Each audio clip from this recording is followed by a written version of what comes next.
రాజన్న సిరిసిల్లలోని ఒక sweet shop కారాలో బల్లి వచ్చిన ఘటనలో ఇద్దరు చిన్నారులు అస్వస్థతకు గురై ఆసుపత్రిలో చేరారు. బాధితుల ఫిర్యాదుతో పోలీసులు కేసు నమోదు చేయగా ఫుడ్ సేఫ్టీ అధికారులు షాపును సీజ్ చేయకుండా కేవలం తాళం వేసి వెళ్లడంపై స్థానికులు తీవ్ర ఆగ్రహం వ్యక్తం చేశారు. ఇదెక్కడి న్యాయం అంటూ ఫుడ్ ఇన్స్పెక్టర్ అనుషను నిలదీశారు. అధికారుల నిర్లక్ష్యం వల్లే ఇలాంటివి జరుగుతున్నాయని ప్రజలు ఆరోపించారు. ఈ విషయాన్ని వివాదం చేయొద్దంటూ సదరు అధికారి మీడియాకు సూచించడం చర్చనీయాంశంగా మారింది.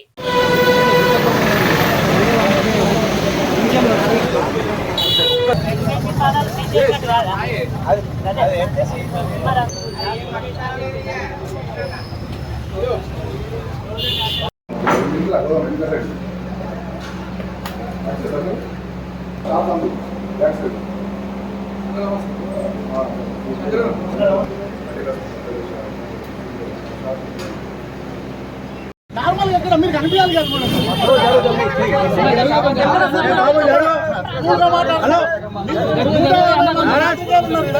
ఎప్పుడు ఏ పాత్రికేయులు కనబడరో చెప్తానండి. మేడం గారు మీరు దయచేసి మామూలు అంటున్నారు.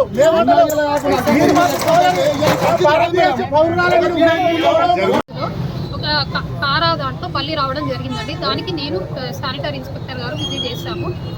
ఏవైతే కంటైనర్స్ ఓపెన్గా ఉన్నాయో మిల్క్ ప్రోడక్ట్స్ అవన్నీ డిస్కార్డ్ చేశాము. వాళ్ళ మీద కేసు నమోదు చేయడం జరిగింది.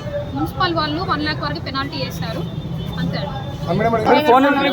మేడం ఇప్పటి వరకు ఎన్ని సీజ్ చేశారు? మీరు అపాయింట్మెంట్ అయినప్పటి నుండి ఎన్ని సీజ్ చేశారు? ఇప్పటివరకు ఎన్ని తిరిగారు? ఎన్ని నెలలు గడుస్తుంది? అదే మేడం ఇప్పటివరకు మీరు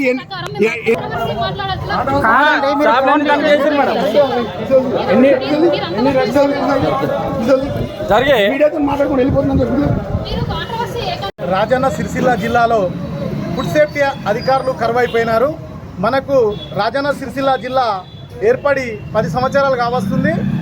ఫుడ్ ఇన్స్పెక్టర్ గారు అపాయింట్ అయ్యి 6 సంవత్సరాలకు పైచిలుగా కావస్తుంది. కానీ ఆమె ఎన్నడూ కూడా కనబడట్లేదు. ఎప్పుడు ఫోన్ చేసినా కూడా ప్రజలు ఫోన్ చేస్తే ముఖం చాటేస్తుంది. నిన్న పాత్రికేయుల సమక్షంలో ఇక్కడ ఒక అతనికి బల్లి వస్తే పత్రికలలో చూసి మాత్రము తూతూ మంత్రంగా ఫుడ్ సేఫ్టీ అధికారి గారు వచ్చారు. తూతూ మంత్రంగా వెళ్ళిపోయారు. సీజ్ చేయాల్సిన చోట తాళం వేసి వెళ్ళిపోయారు. మరి ఈమె మేడంకు తాయిలాలు ముడుతున్నాయా? మరి వాటాదనం ఉందా? ఎందుకు మరి ఈ నిర్లక్ష్యమైన ధోరణి ఎందుకు ఆమెకు అని మేము ఈ పత్రికా ముఖంగా మిమ్మల్ని అడుగుతున్నాము. ఇప్పటికైనా దయచేసి జిల్లా పాలనాధికారి గారు, కలెక్టర్ గారు స్పందించి ఇప్పటికైనా ఇలాంటి అధికారిని సస్పెండ్ చేసి కొత్త నూతన అధికారిని నియమించాల్సిందిగా మేము విన్నవిస్తున్నాము. ఇప్పటికైనా ఈ ప్రభుత్వము ఫుడ్ సేఫ్టీ అధికారులను నియమించి ప్రజల ప్రాణాలను కాపాడాలని కోరుతున్నాము. ఈ ఫుడ్ సేఫ్టీ అధికారులు ప్రజల ప్రాణాలను హరిస్తున్నారని మేము పత్రికల ద్వారా తెలియజేస్తున్నాము. ఇప్పటికైనా ఈ ప్రభుత్వం స్పందించాలని మేము డిమాండ్ చేస్తున్నాము. లేనిచో ఈ ప్రజలకు ఎవరికి అస్వస్థతకు గురైనా కూడా ఈ ప్రభుత్వమే బాధ్యత అవుతుందని మీ ద్వారా మేము హెచ్చరిస్తున్నాము. ఈ ప్రభుత్వం ప్రజల ప్రాణాలను హరిస్తుందా? ప్రజల ప్రాణాలను కాపాడుతుందా? మేము ప్రజల పక్షాన ఉన్నాము. ప్రజాపాలన అని చెప్పుకుంటున్నారు. కానీ మరి ప్రజల ప్రాణాలను కాపాడాల్సిన ఫుడ్ సేఫ్టీ అధికారులను ఎందుకు ఫుల్ టైం అధికారులను నియమిస్తలేరు? ఎందుకు ఈ తనిఖీలు చేపడతలేరు?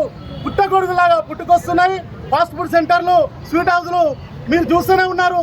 కానీ ఎక్కడ కూడా వాళ్ళు నాణ్యత లోపిస్తుంది. ఎక్కడ కూడా వాళ్ళు కాపాడాల్సిన వాళ్ళు చేస్తలేరు. కాబట్టి ఈ రకంగా ఈ దారిద్ర్యానికి గురవుతుందని ఇప్పటికైనా దయచేసి జిల్లా పాలనాధికారి గారు దృష్టి కేంద్రీకరించి ప్రజల ప్రాణాలను కాపాడాలని మీ ద్వారా కోరుచున్నాం.